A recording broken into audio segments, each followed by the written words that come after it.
inak jazdec plemenárskeho podniku Netolice. Jiří Pecháček išiel v prvom kole bez trestných bodov.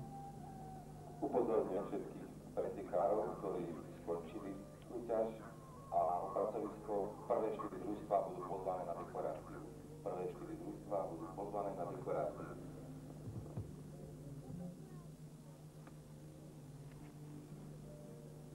Tak chvíľu to trvá, kým pomocníci parkourmajstra Štefana Ileša dajú do poriadku všetky bariéry, všetky prekážky,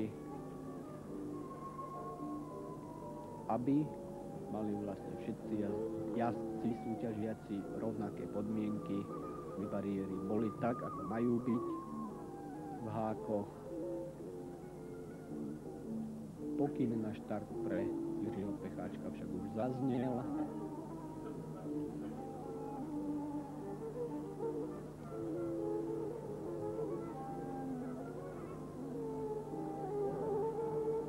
V tejto chvíli odštartoval.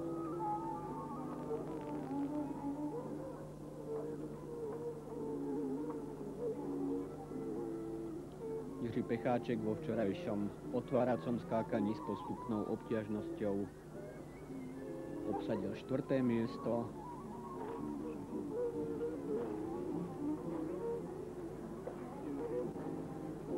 Včera zhodil jednu prekážku a jednu prekážku zhodil aj teraz.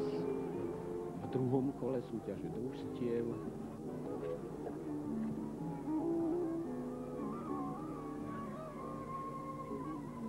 Takže po bezchybnom výkone v prvom kole, v druhom zatiaľ jedna chyba.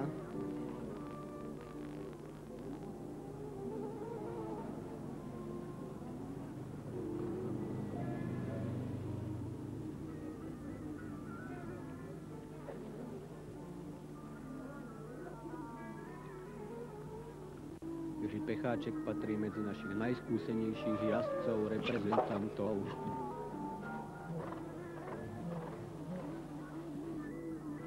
Má na svojom konte viacero titulov, majstrovských titulov v súťažiach v Československu a rád by prispel svojim výkonom aj družstvu, v ktorom dnes štartoval. 4 trestné body v druhom kole. Jeho výkon však sa hodnotí 4 trestnými bodmi. Spravil jedinú chybu, ktorú vidíme v opakovanom zábere. Po dvoch kolách 40 trestných bodov, to znamená Juhočeský kraj vybojoval strieborné medaile. 20 trestných